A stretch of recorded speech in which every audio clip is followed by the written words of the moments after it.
Rabbit lived by himself in the hollow of an old tree. He cooked for himself, he tidied up after himself, and at the end of each and every day, he read himself a story. It was a simple way of life, no fuss, no clutter, and Rabbit liked it.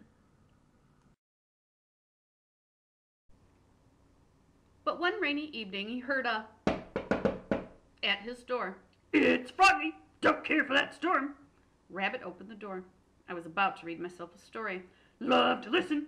Don't mind, do you? I suppose not. So Froggy listened while Rabbit read his story. Well done. Storm's ending too. Thanks for your kindness. Toodaloo. The next evening, as usual, Rabbit finished dinner, tidied up, and sat down to read himself a story. But before he could begin, he heard another at his door. It's Froggy. Rabbit opened the door. I was about to read myself a story. I know. Love to listen. But first, let's fix ourselves a snack. Or 3. Don't mind, do you? I suppose not. So Froggy hopped and popped and whipped and flipped and mixed and fixed a snack. Or 3. Too much fuss, Rabbit thought. But Froggy listened while Rabbit read his story. Well done. Snack's gone too. Thanks for your kindness. Toodaloo. The next evening, Rabbit finished dinner, tidied up, and sat down to read himself another story. But before he could begin, there was that same at his door. It's Froggy.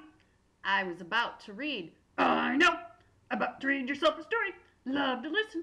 But first, let's get ourselves all comfy cozy. Don't mind, do you? I suppose not.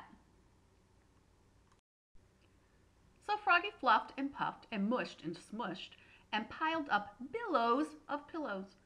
Too much clutter, Rabbit thought. But Froggy listened while Rabbit read the story. Well done. Bedtime too. Thanks for your kindness. Toodaloo. The next evening, Rabbit finished dinner, tidied up, and sat down to read himself a new story. But before he could begin, there was that again.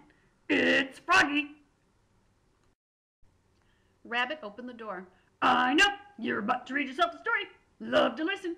But first, meet the family. Been telling them all about you and your stories. Love to join us. Don't mind, do you? Rabbit looked at Froggy's family.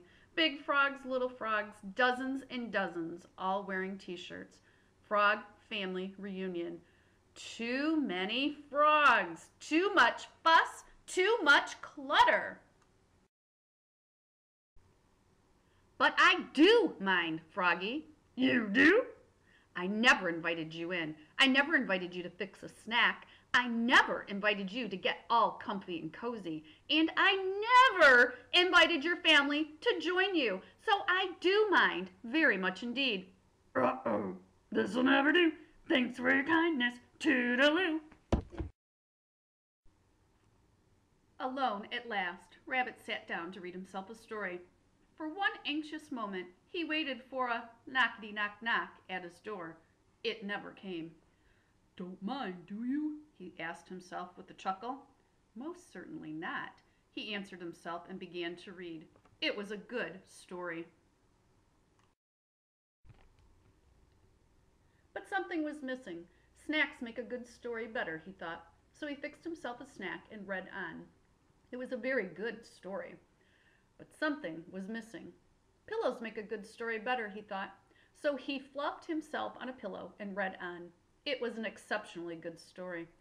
But something was still missing. Rabbit blinked once, he blinked twice, and then he sighed. It's Froggy, he told himself at last. He loves to listen. Rabbit opened his front door. There sat Froggy and his family, waiting patiently to say they were sorry. Never meant to be rude. Brought you a t-shirt. Frog Family Reunion. Thank you. I was about to read a story. Would you like to join me? Love to listen. And in they all hopped, big frogs, little frogs, dozens and dozens. Rabbit offered them a snack, or 3. He helped them fluff their pillows. Then every frog listened while Rabbit read a story. Well done, they cheered when he had finished. So many frogs, Rabbit thought. So much fuss, so much clutter. It was a different way of life, and Rabbit liked it.